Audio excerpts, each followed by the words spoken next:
तो चलिए स्टार्ट करते हैं हम लोग रिफ्लेक्शन ऑफ साउंड। ठीक है, अपना लेक्चर नंबर 18। ठीक है, 2 लेक्चर और आने वाला है, फिर उसके बाद ये चैप्टर खत्म हो जाएगा। तो चलिए रिफ्लेक्शन ऑफ साउंड क्या होता है। तो रिफ्लेक्शन ऑफ साउंड, अच्छा आप क्या रिफ्लेक्शन ऑफ लाइट के बारे में पढ़े हो? प्रीवियस क्लास में तो आप ज़रूर रिफ्लेक्शन ऑफ लाइट के बारे में पढ़े होगे। तो रिफ्लेक्शन ऑफ लाइट कहता क्या? रिफ्लेक्शन ऑफ लाइट कहता है the bouncing back of light रे। ठीक है, when it is fall on the surface on an object is called reflection of light.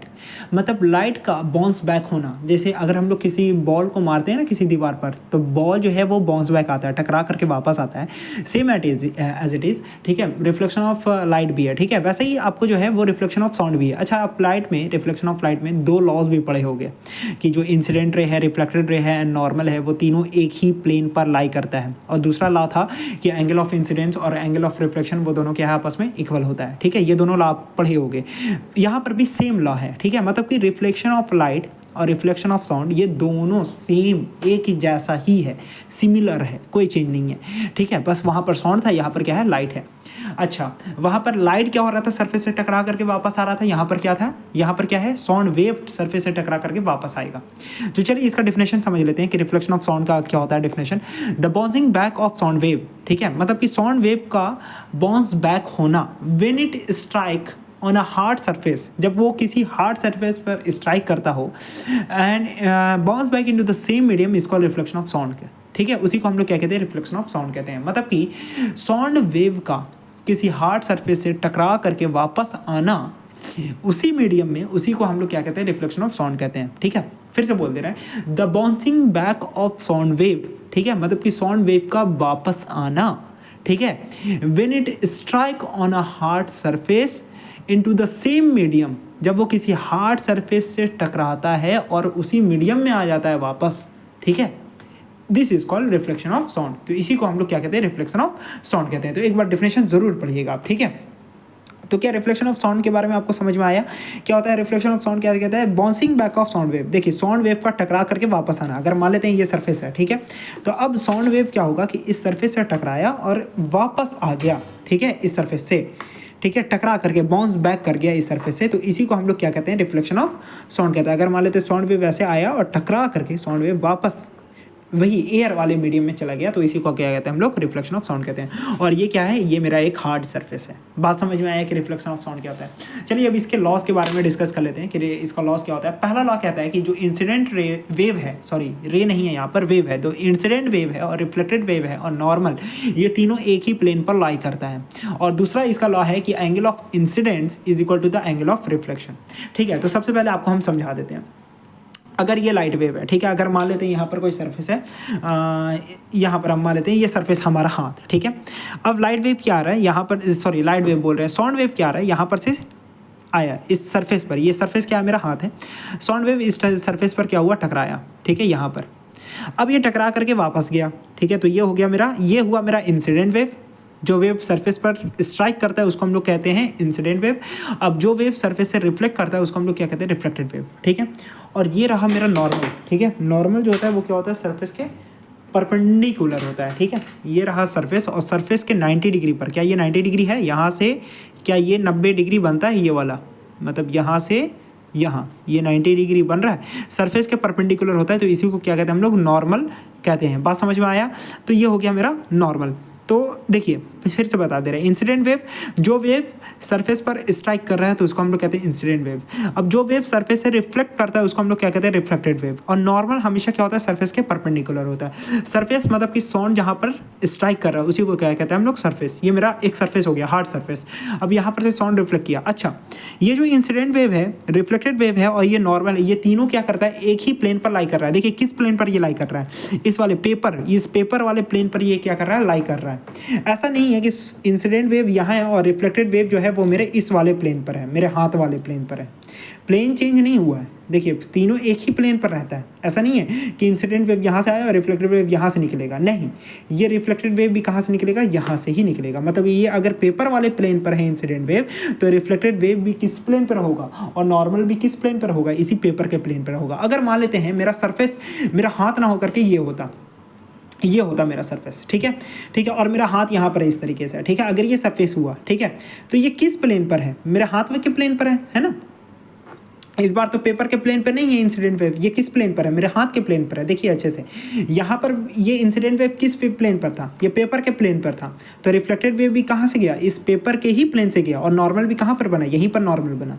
ठीक है, अब अगर मान लेते हैं कि मेरा सरफेस ये है, मेरा हाथ ना होकर के क्या होता है, ये मेरा होता सरफेस, तो इंसिडेंट वेव यहाँ से आता तो ऐसे टकराता। तो इंसिडेंट वेव किस प्लेन पर है, मेरे हाथ के प्लेन पर है इंसिडेंट वेव। ठीक है, अब ये सरफेस कौन है यहाँ पर, उस वक्त मेरा सरफेस था मेरा हाथ, इस वक्त सरफेस कौन है, ये वाला पेपर। ठीक है, तो ये इंसिडेंट वेव यहाँ से, तो रिफ्लेक्टेड भी कहाँ से निकलेगा, यहाँ से रिफ्लेक्टेड वेव निकलेगा, और नॉर्मल भी कहाँ पर बनेगा, क्योंकि ये सरफेस है तो इसके परपेंडिकुलर ऐसे सीधे बन जाएगा यहाँ पर क्या, नॉर्मल। ठीक है, तो बात समझ में आया कि incident wave, reflected wave, normal, ये तीनों इस बार किस प्लेन पर बना है, मेरे हाथ के प्लेन पर बना है। तो यही कहता है मेरा पहला लॉ। ठीक है, जो इंसिडेंट वेव है, रिफ्लेक्टेड वेव है, नॉर्मल जो है, वो तीनों एक ही प्लेन पर लाई करता है। दूसरा लॉ क्या है, दूसरा लॉ है कि angle of incidence is equal to the angle of reflection. ठीक है, अच्छा एंगल ऑफ इंसिडेंस क्या होता है, अगर मान लेते हैं ये अगर इंसिडेंट वेव है, ये मेरा अगर मेरा सरफेस में मेरा हाथ है, तो रिफ्लेक्टेड वेव कहाँ होगा, यहाँ पर से निकलेगा रिफ्लेक्टेड वेव। देखिए किस प्लेन पर है दोनों, अगर इंसिडेंट वेव पेपर के प्लेन पर है तो रिफ्लेक्टेड वेव भी किस प्लेन पर रहेगा, यही पेपर के ही प्लेन पर रहेगा, और इस तरीके से नॉर्मल बन जाएगा यहाँ पर 90 डिग्री। ठीक है, अब देखिए एंगल ऑफ इंसिडेंस क्या होता है, angle of incident, incident wave और नॉर्मल के बीच का जो एंगल होता है, देख लीजिए इंसिडेंट वेव और नॉर्मल, देखिए यहाँ से यहाँ तक ना मत कर देना कि सरफेस से लेकर के इंसिडेंट वेव, नहीं, इंसिडेंट वेव और नॉर्मल के बीच का एंगल और रिफ्लेक्टेड वेव और नॉर्मल के बीच का एंगल, इसको कहते हैं हम लोग एंगल ऑफ रिफ्लेक्शन, और इसको कहते हैं हम लोग angle of incidence. Angle between incident wave, ये रहा इंसिडेंट वेव और नॉर्मल, इंसिडेंट वेव और नॉर्मल के बीच के एंगल को क्या कहते हैं हम लोग, एंगल ऑफ इंसिडेंस। और angle between reflected ray and normal, मतलब कि ये वाला एंगल इसको एंगल ऑफ रिफ्लेक्शन, ये होगा एंगल रिफ्लेक्शन। ये दोनों आपस में इक्वल होता है। अच्छा, इसको जस्टिफाई करने के लिए एनसीईआरटी में जो है वो एक एग्जाम्पल भी दिया हुआ है। ठीक है, उस एग्जाम्पल को पहले हम लोग देख लेते हैं कि वो एग्जाम्पल क्या कर रहा है। देखिए एक्सपेरिमेंट है, एक बार इसको पढ़ना है आपको। ठीक है, एक्सपेरिमेंट क्या है, एक्सपेरिमेंट है हमारा to determine reflection of sound using simple material. ठीक है, मतलब कि रिफ्लेक्शन ऑफ साउंड को क्या करना है हम लोग को, डिटरमाइन करना है कि एंगल ऑफ इंसिडेंस और एंगल ऑफ रिफ्लेक्शन के आपस में इक्वल होता है कि नहीं होता है। तो सबसे पहले हमको चाहिए क्या, एम तो पता ही है कि हमको क्या करना है, डिटरमाइन करना है रिफ्लेक्शन ऑफ लाइट को। ठीक है, मतलब कि जो सेकंड लॉ है इसका, उसको हम लोग को डिटरमाइन करना है कि क्या एंगल ऑफ इंसिडेंस और एंगल ऑफ रिफ्लेक्शन क्या आपस में इक्वल होता है या नहीं होता है। मटेरियल क्या क्या चाहिए, मटेरियल चाहिए हम लोग को दो क्या चाहिए हम लोग को, ट्यूब चाहिए। ठीक है, कार्डबोर्ड ट्यूब चाहिए 2 पीस। ठीक है, और क्या चाहिए हम लोग को, एक क्लॉक चाहिए। ठीक है, मतलब कि क्लॉक विथ टिकिंग साउंड, मतलब कि जिससे टिक टिक टिक टिक टिक का आवाज़ निकल रहा हो। ठीक है, एक प्रोटेक्टर चाहिए जिससे हम लोग एंगल को मेजर कर सकते हैं, और एक हमारा सरफेस चाहिए जिसपे ये साउंड वेव क्या करे, स्ट्राइक कर सके। ठीक है, अब क्या करेंगे हम लोग, मान लेते हैं यहाँ पर एक दीवार रख दी है। ठीक है, दीवार रख दी है। अब यहाँ पर क्या कर दिए हम लोग, एक यहाँ पर एक हम लोग जो है वो पाइप लेते हैं, कार्डबोर्ड ट्यूब लेते हैं। ठीक है, अब ट्यूब को यहाँ पर रख देते हैं, पहला ट्यूब को, दूसरा ट्यूब को जो है वो हम लोग यहाँ पर रखेंगे। ठीक है, ऐसे इस ट्यूब के पास हम लोग यहाँ पर जो है इसके एंड पर एक ठो घड़ी को रख देंगे। ठीक है, तो घड़ी का आवाज़ जो है वो इस तरीके से यहाँ पर आएगा, यहाँ पर टकराएगा, फिर वापस निकलेगा। अच्छा, अब इस वाले ट्यूब को हम लोग अपने कान पर लगाएंगे, ये वाला पहला लड़के को दे देंगे। ठीक है, कि एक लड़का जो है वो यहाँ पर पकड़ा रहेगा इस ट्यूब को, और यहाँ पर जो है वो घड़ी से टिक टिक टिक टिक का आवाज़ निकलता रहेगा। ठीक है, वो घड़ी लिया रहेगा यहाँ पर। दूसरा लड़का क्या करेगा, इस ट्यूब को यहाँ पर से पकड़ेगा और इसको जो है वो एडजस्ट करते रहेगा। अब देखिएगा वो जब ट्यूब यहाँ पर था, ठीक है, तो उसको कम आवाज़ सुनाई दे रहा था। ठीक है, क्योंकि अभी दोनों के बीच का एंगल नहीं है। अब देख जैसे जैसे वो ट्यूब को चेंज कर रहा है, और चेंज करके जब वो देखेगा तो सबसे ज़्यादा उसको आवाज़ कहाँ पर सुनाई देगा, जहाँ पर एंगल ऑफ इंसिडेंस और एंगल ऑफ रिफ्लेक्शन आपस में इक्वल होगा वहाँ पर। ठीक है, मान लेते हैं अगर ये 30 डिग्री के एंगल पर रखा हुआ है नॉर्मल से। ठीक है, अगर ये लड़का, पहला वाला लड़का घड़ी को रखे हुआ है 30 डिग्री एंगल पर रखा हुआ है नॉर्मल से, तो दूसरे वाले लड़के को जो है वो टिक टिक का आवाज़, घड़ी का सबसे आवाज़ तेज़ कहाँ पर सुनाई देगा, वो 30 डिग्री एंगल पर ही सुनाई देगा, नॉर्मल से 30 डिग्री एंगल पर, वहीं पर। मतलब कि इससे ये पता चलता है कि एंगल ऑफ इंसिडेंस और एंगल ऑफ रिफ्लेक्शन आपस में क्या होता है, इक्वल होता है। मतलब कि अगर ये नहीं होगा, देखिए, तो अगर ये इक्वल नहीं करते हम लोग, तो क्या होता कि यहाँ पर आवाज़ कम सुनाई देता है। ठीक है, तो ये एक्सपेरिमेंट है। ठीक है, ये सब क्लास में करने वाला एक्सपेरिमेंट है, फिर भी हम बता दे रहे हैं। ठीक है, कि ये वाला जो है यहाँ पर आवाज़ जो है वो कम सुनाई देता है। ठीक है, यहाँ पर धीरे धीरे उसको चेंज करते जाइएगा। ठीक है, यहाँ पर भी लगा है तो आवाज़ कम, बट सबसे मैक्सिमम कहाँ पर आवाज़ सुनाई देता है, यहाँ पर। मतलब कि इससे ये पता चलता है, जस्टिफाई हो जाता है कि एंगल ऑफ इंसिडेंस और एंगल ऑफ रिफ्लेक्शन क्या है, आपस में इक्वल होता है। एक बार पढ़ लेते हैं कि लिखा हुआ क्या है। प्रोसीजर, सबसे पहले क्या करना है, stand near the flat wall. ठीक है, एक फ्लैट वॉल के सामने खड़े हो जाएंगे, एंड होल्ड 1 कार्डबोर्ड ट्यूब, एक कार्डबोर्ड ट्यूब को होल्ड कर देंगे, close to your ear and other near the ticking clock, ठीक है। एक ठो को अपने अपने कान के पास लगाएंगे, ठीक है। दो लड़के को यूज़ कर लेंगे हम लोग यहाँ पर, कि दो लड़कों को रखाएंगे। एक ठो लड़का जो है वो क्या करेगा, कार्डबोर्ड ट्यूब को पकड़ा रहेगा, वहाँ पर घड़ी लगाएगा, और दूसरा क्या करेगा, अपने कान से सुनेगा, ठीक है। अब क्या होगा, point both towards the wall at an angle, ठीक है। दोनों को वॉल पर लगा देंगे कि वॉल जो है वो हार्ड सरफेस से क्या करेगा, वो स्ट्राइक करेगा। Adjust the angle of the tube, ठीक है। एंगल ट्यूब के एंगल को क्या करेंगे हम लोग, एडजस्ट करेंगे, ठीक है, बढ़ाएंगे घटाएंगे, ठीक है। टिल यू कैन टिल मतलब तब तक you can clearly here the ticking sound, तब तक आप इसको एडजस्ट करो जब इसके आप टिकिंग साउंड को क्लियरली ना सुन सको। आपको मतलब कि चेक करना पड़ेगा कि कहाँ पर सबसे तेज़ आवाज़ सुनाई दे रहा है, ठीक है। रिफ्लेक्टेड फ्रॉम द वॉल, ठीक है, जहाँ पर आपको इसको आप क्या करें, एडजस्ट करके आप चेक करते जाओ कि कहाँ पर आपको सबसे ज़्यादा आवाज़ सुनाई दे रहा है घड़ी का, ठीक है। ऑब्जर्व क्या करोगे आप, मतलब कि आपको क्या रिजल्ट मिलेगा कि sound is Lauder when the angle of the incoming sound, ठीक है, जो एंगल जो है इनकमिंग साउंड का वो इक्वल होगा angle of the reflected sound, ठीक है। मतलब कि वहाँ पर आपको साउंड सबसे ज़्यादा सुनाई देगा जहाँ पर आपका angle of reflection angle of incidence के बराबर हो, ठीक है। वहाँ पर आपको जो है वो घड़ी का आवाज़ जो है वो सबसे ज़्यादा सुनाई देगा। तो कंक्लूजन इसे क्या हुआ कि साउंड जो है वो फॉलो करता है सेम लॉज ऑफ रिफ्लेक्शन, मतलब कि लॉज ऑफ रिफ्लेक्शन को फॉलो करता है, मतलब कि यहाँ पर एंगल ऑफ इंसिडेंस और एंगल ऑफ रिफ्लेक्शन क्या है, आपस में इक्वल होता है। तो यहाँ पर जो है वो आपका रिफ्लेक्शन ऑफ साउंड जो है वो खत्म हो जाता है, ठीक है।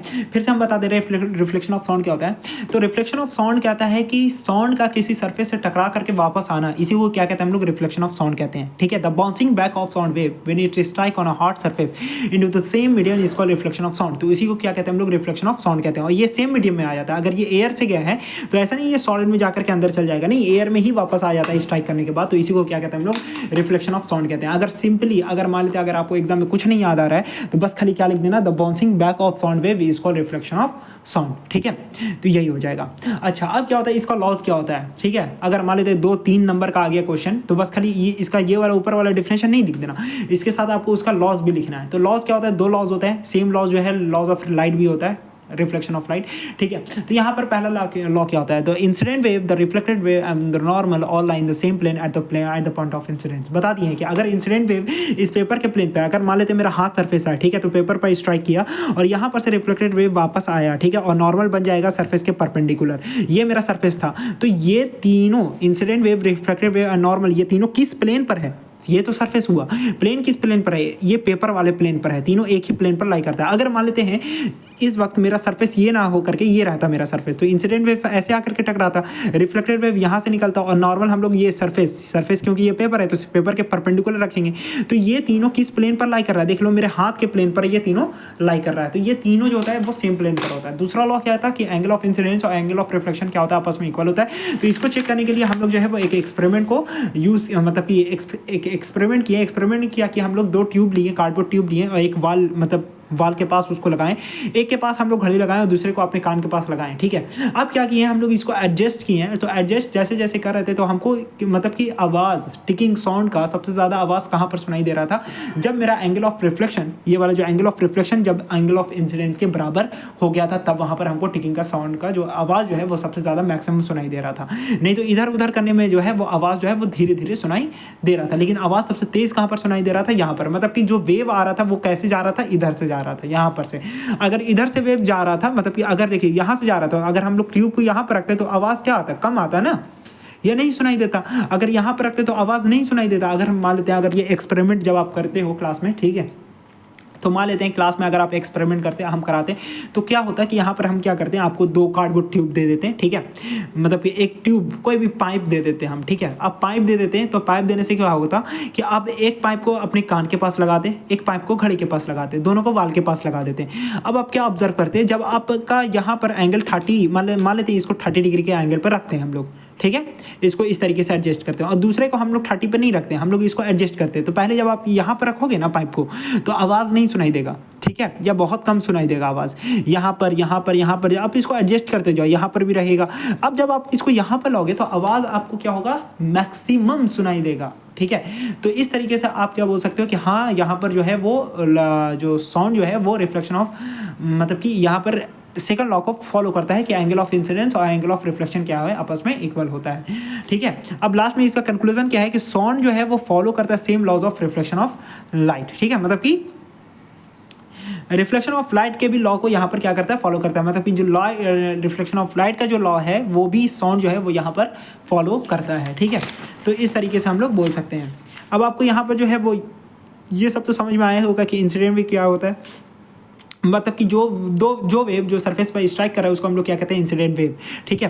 तो the sound wave that strike the surface is called incident wave. Reflected wave क्या होता है, the sound wave that reflected through the surface is called reflected wave. Normal क्या होता है, normal is the line is an imaginary line, ये एक imaginary line होता है, ठीक है। ये तो दिखाई उखाई नहीं देता, मतलब होता नहीं है, ये एक इमेजिनरी लाइन है which is perpendicular to the surface, surface के परपेंडिकुलर होगा। अगर मेरा सरफेस मेरा हाथ होता है तो वो हाथ के परपेंडिकुलर होगा, अगर मेरा सरफेस ये है तो ये इस सरफेस के परपेंडिकुलर होगा eight the point of incidence.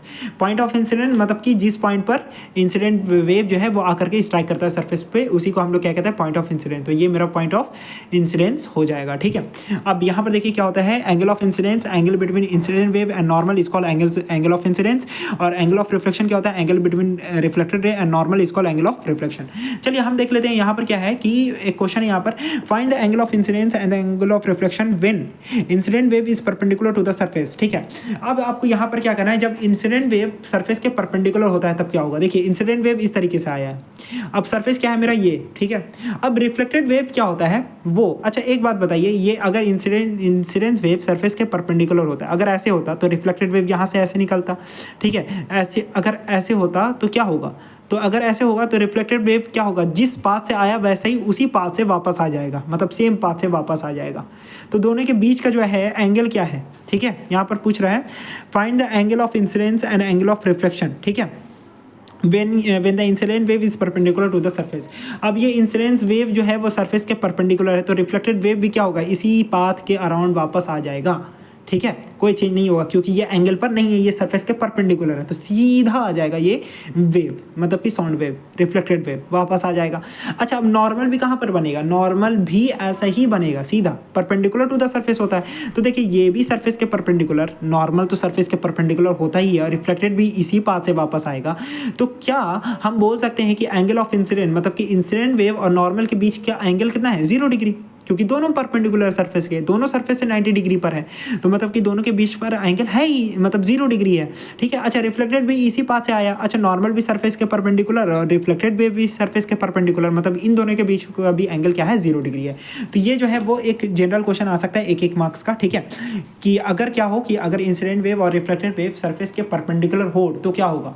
तो अगर इंसिडेंट वेव सरफेस के परपेंडिकुलर है तो रिफ्लेक्टेड भी वेव भी उसी पाथ से वापस आएगा, ठीक है, वो भी सेम पाथ से वापस आएगा। अच्छा अब यहाँ पर एंगल ऑफ इंसिडेंस क्या हो जाएगा, 0, और एंगल ऑफ रिफ्लेक्शन भी क्या हो जाएगा, 0 हो जाएगा। अब हम लोग पढ़ लेते हैं क्या, पढ़ लेते हैं अब हम लोग application of reflection of sound, मतलब रिफ्लेक्शन ऑफ साउंड का क्या एप्लीकेशन है, ठीक है। एप्लीकेशन मतलब होता है किसी भी चीज़ का यूज़, ठीक है। इसको कहाँ पर हम लोग यूज़ करते हैं, रिफ्लेक्शन ऑफ साउंड का। तो रिफ्लेक्शन ऑफ साउंड का हम लोग यूज़ करते हैं मेगाफोन में, ठीक है। मेगाफोन आप देखे होंगे, जैसे कि हम स्टेशन गए थे तो स्टेशन पर हम देखें जो मतलब कि जो यहाँ पर महाकुंभ चल रहा है, ठीक है।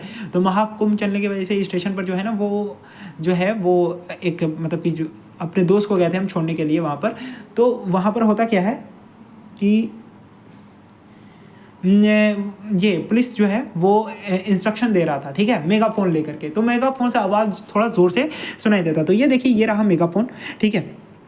अब देखिए अब क्या होता है, अगर हम लोग जो भी अगर नॉर्मल साउंड बोलते हैं तो वो इस तरीके से वेव इसका निकल जाता है, बढ़ जाता है, ठीक है। कुछ वेव आप तक जाता है, देखिए अगर आप यहाँ पर हो, इस जगह पर हो आप, तो आप तक जो है वो एक वेव जाएगा, और मतलब कि कुछ वेव इधर उधर जा करके, मतलब वेव तो सारे डायरेक्शन में जाएगा ना, ऐसा थोड़ी है कि पार्टिकुलर डायरेक्शन में जाएगा। अब हम बोल रहे हैं तो मेरा वेव जो है जैसे कि अगर हम जब भी बोलते हैं तो मेरा आवाज़ जो है वो मेरे पीछे वाला भी सुन सकता है, मेरे आगे वाला भी सुन सकता है, मेरा लेफ्ट वाला भी सुन सकता है, मेरे राइट वाला भी सुन सकता है, मतलब कि ये जो साउंड वेव जो है वो क्या हुआ, सारे डायरेक्शन में चला जाता है, ठीक है। बट मेगाफोन क्या करता है, मेगाफोन ऐसा नहीं करता, ठीक है। अगर मेगाफोन नहीं है तो ऐसा होगा कि देखिए साउंड वेव आपके पास एक वेव जा रहा है, मतलब एग्जांपल की जगह, मतलब बहुत सारा वेव होगा यहाँ पर, ठीक है। हम एक एग्जांपल के लिए बोल रहे हैं कि आपके पास बस सिर्फ एक वेव गया और 2 वेव जो है वो आपके पास नहीं गया, तो क्या आपको आवाज़ उतना लाउड सुनाई देगा जितना हम बोले हैं, नहीं। आपको आवाज़ का जो इंटेंसिटी है वो क्या हो जाएगा, थोड़ा सा कम हो जाएगा, क्योंकि कुछ वेव क्या हो गया, बढ़ गया।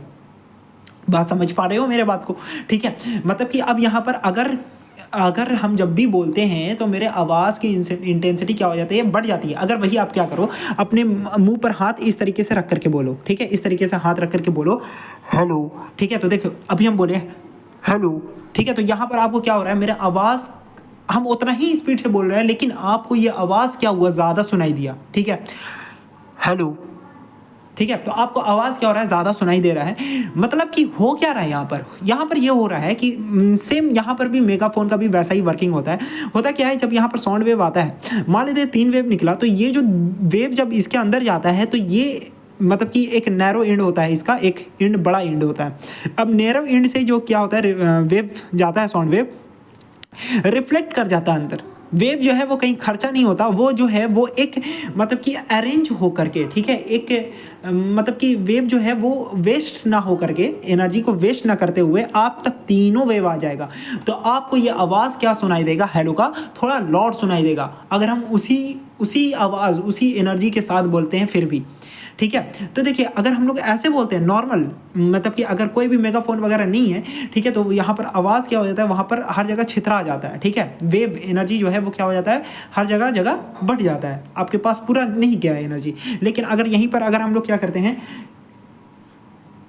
अगर हम लोग यहीं पर क्या कहते हैं, मेगाफोन रखते हैं, ठीक है, तो यहाँ पर वेव क्या हो जाता है, एक ही पार्टिकुलर डायरेक्शन में चला जाता है, ठीक है। तो एक बार इसको पढ़ लेते हैं, मेगाफोन क्या होता है। तो मेगाफोन जो होता है वो एक कोन शेप डिवाइस होता है that makes your voice Lauder. अब ये जो है आपके वॉइस को क्या कर देता है, लॉडर बना देता है, and help in travel further. अब ये आपके आवाज़ को दूर तक जाने में, ले जाने में हेल्प करता है, ठीक है। हाउ इट वर्क कैसे करता है एक बार देख लेते हैं।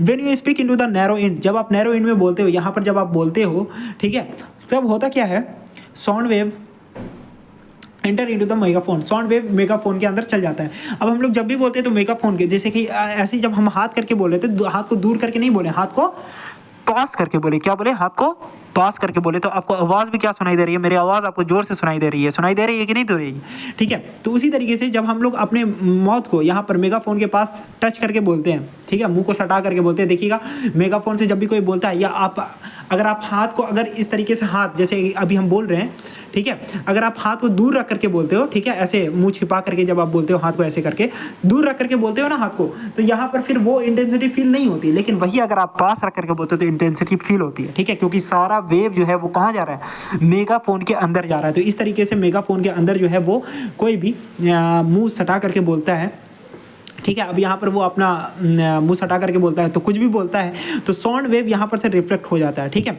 तो when you speak into the narrow and, ठीक है, जब आप नैरो एंड में बोलते हो तो साउंड वेव जो है वो क्या करता है, साउंड वेव जो है वो इंटर करता है मेगाफोन के अंदर। The cone shape reflect the sound wave, ठीक है। अब ये जो कोन शेप क्या करता है, साउंड वेव को रिफ्लेक्ट करता है, ठीक है, and focus them in one direction. अब ये इसको एक ही डायरेक्शन में फोकस करता है। अगर हम लोग नॉर्मल डे में अगर बोलते हैं, ठीक है, विदाउट मेगाफोन बोलेंगे या, तो इस तरीके से मेरा साउंड वेव जो है वो एक फोकस नहीं होता है एक डायरेक्शन में, वो सारे डायरेक्शन में जाता है, ठीक है। तो इस वाले को कम सुनाई दिया, ठीक है, क्योंकि कुछ वेव जो है इधर वाले भी इंसान को सुनाई देगा, कुछ वेव इधर वाले भी इंसान को सुनाई देगा, ठीक है। लेकिन जब आप मेगाफोन से बोल रहे हो तब आपका साउंड वेव जो है वो एक स्पेसिफिक डायरेक्शन में गया है, एक पार्टिकुलर डायरेक्शन में गया है, ठीक है। The cone shape reflect the sound wave in focus in one direction since there is no loss of energy. अब अच्छा, अब यहाँ पर कोई भी एनर्जी का लॉस नहीं होता है, which makes the sound louder and rich the greater distance. अब ये साउंड को क्या कर देता है, थोड़ा सा लाउड बना देता है, थोड़ा सा साउंड की आवाज़ ज़्यादा आपको फील होती है, ठीक है। एक्चुअली में एनर्जी यहाँ पर कुछ भी लॉडनेस या एम्पलीट्यूड नहीं बढ़ा है, ठीक है, बस खाली फिर भी आपको आवाज़ सुनाई दे रहा है लॉड, क्योंकि ये सारा का सारा वेव जो है वो आपका वेस्ट नहीं हुआ है। मतलब कि ये आपका स्पेसिफिक डायरेक्शन में गया है, जिधर हम भेजना चाहते थे वैसे ही, बस खाली हम इस वेव को क्या दे दिए हैं, रिफ्लेक्शन ऑफ साउंड की हेल्प से एक डायरेक्शन दे दिए हैं। देखिए वेव यहाँ पर भी एनर्जी सेम था, कंपेयर के लिए अगर बताएं तो यहाँ पर भी 3 वेव निकला, यहाँ पर भी 3 वेव निकला, बट आप तक कितना पहुँचा, 3 वेव, एक ही वेव पहुँचा। लेकिन यहाँ पर जब 3 वेव निकला था, जब मुँह सटा करके बोले थे हम यहाँ पर मेगाफोन में, तो एक इंड से गया, रिफ्लेक्ट होते हुए साउंड जो है वो कहाँ हो गया, आपके कान तक गया, तीनों वेव गया। तो इस तरीके से आपको जो है वो आवाज़ की इंटेंसिटी ज़्यादा फील होगी, ज़्यादा लाउड सुनाई देगा आपको आवाज़, ठीक है। तो बात समझ में आया मेगाफोन का मतलब कि वर्किंग क्या है, ठीक है, कैसे ये यूज़ होता है, मतलब इसको जो है वो आपको जो है वो रिफ्लेक्शन ऑफ साउंड का यूज़ किया जाता है in the working of megaphone. तो मेगाफोन इस work on the multiple reflection of sound, ठीक है। मेगाफोन जो है वो मल्टीपल रिफ्लेक्शन ऑफ साउंड पर वर्क करता है। उसी तरीके से आपका जो बल्ब हॉर्न होता है, इस तरीके का आप देखे होंगे बल्ब हॉर्न, इसको हम लोग इस तरीके से दबाते हैं। तो जब हम लोग दबाते हैं ना, तो यहाँ पर से भी जो है वो एक मतलब कि लॉर्ड साउंड निकलता है। तो सेम मेगाफोन की तरह ही आपको लग रहा होगा कि देखिए एक नैरो है और दूसरा जो है वो साउंड रिफ्लेक्ट हो करके एक लॉर्ड मतलब एक स्पेसिफिक डायरेक्शन में जाता है, ठीक है।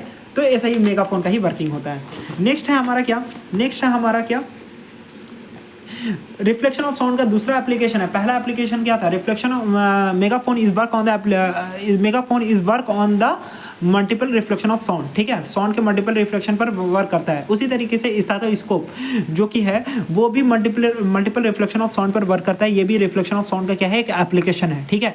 तो ये याद रखोगे आपकी रिफ्लेक्शन ऑफ साउंड का क्या एप्लीकेशन होता है। तो स्टेथोस्कोप भी जो है वो इसी एप्लीकेशन पर वर्क करता है। ये आपका ईयर पीस हो गया स्टेथोस्कोप का, ठीक है। ये इसका ट्यूब हो गया और ये आपका क्या हो गया, डायफ्राम हो गया, ठीक है। चेस्ट पीस है, यहाँ पर हम लोग चेस्ट के पास इसको रखते हैं, ठीक है।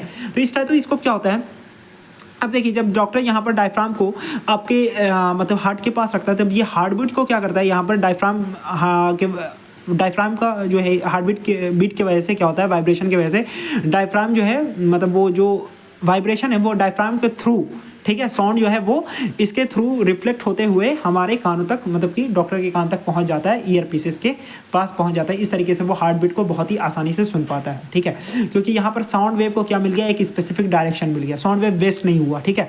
सारा जो भी हार्ट का जो था वो वेव डायफ्राम वाइब्रेट किया, जैसे ही हार्ट बीट वाइब्रेट किया तो डायफ्राम के थ्रू जो है वो आपका साउंड वेव जो है वो इस ट्यूब के होते हुए आपके कानों तक पहुंच गया, क्योंकि इसको एक स्पेसिफिक डायरेक्शन मिल गया।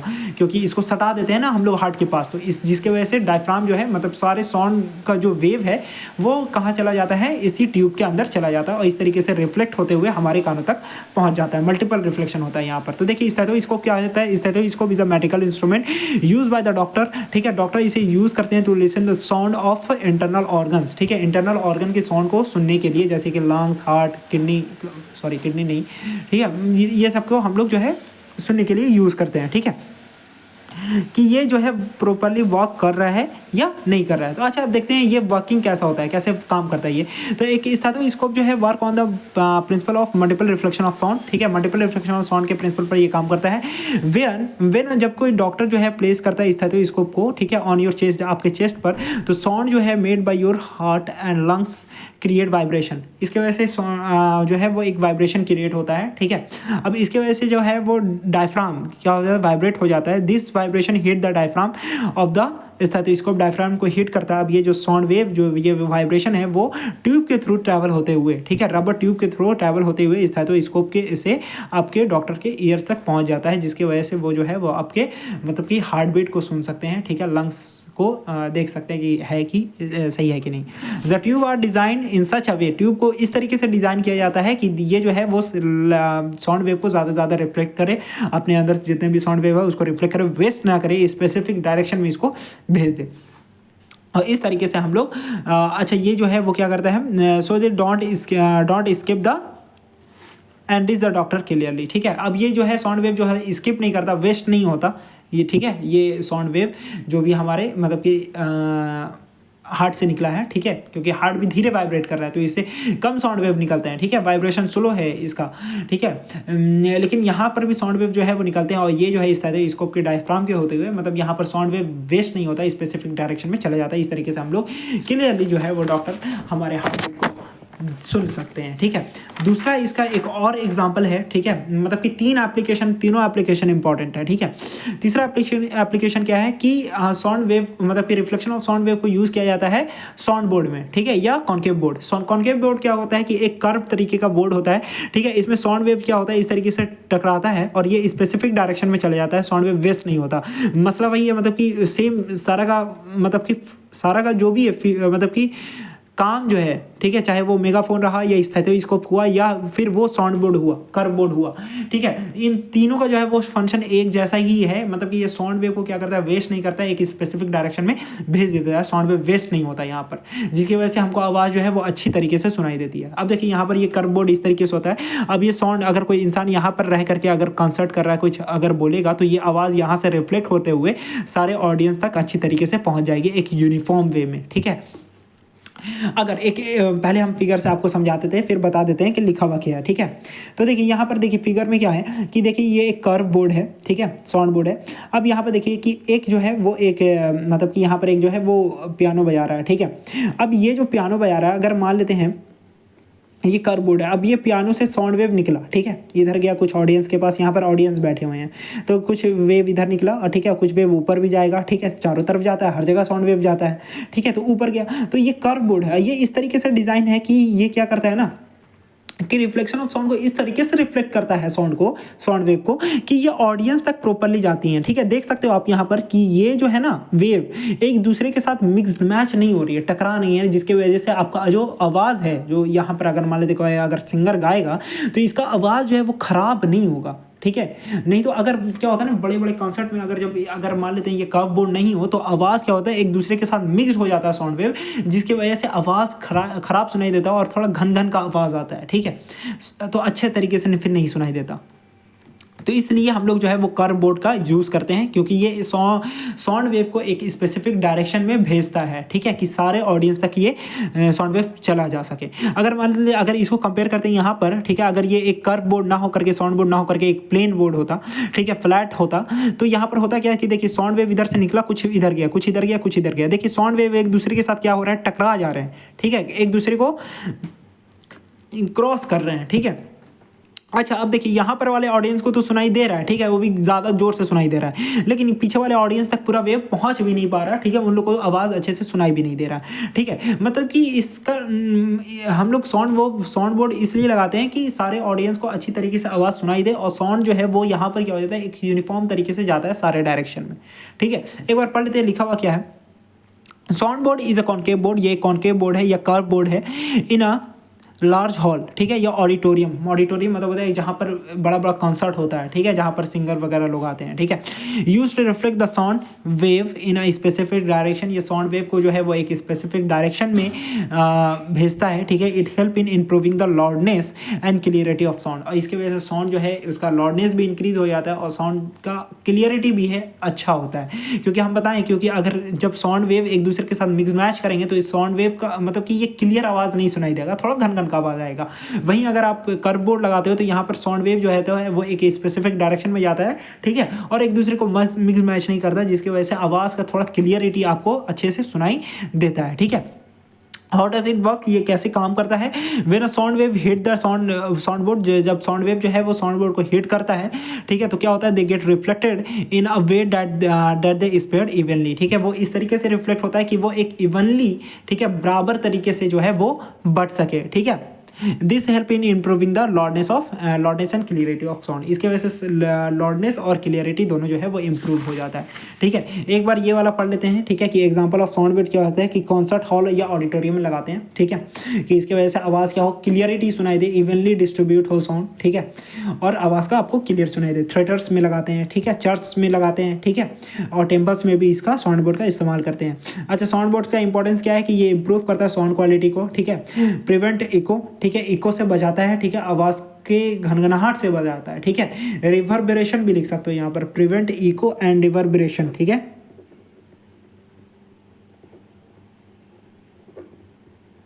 इको रिवर्बरेशन से बचाता है, ठीक है। Make speech and music clear, ठीक है, इसके वजह से स्पीच और म्यूजिक जो होता है वो क्लियर सुनाई देता है। Help sound to reach a larger audience, ठीक है, अब इसकी वजह से साउंड जो है वो लार्जर ऑडियंस तक जा पाती है। Thank you. तो इस तरीके से जो है हम लोग रिफ्लेक्शन ऑफ साउंड को पूरा कंप्लीट कर लिए एक ही लेक्चर में, ठीक है। अगले लेक्चर में हम लोग क्या पढ़ेंगे, इको एंड रिवर्बरेशन क्या होता है, ठीक है।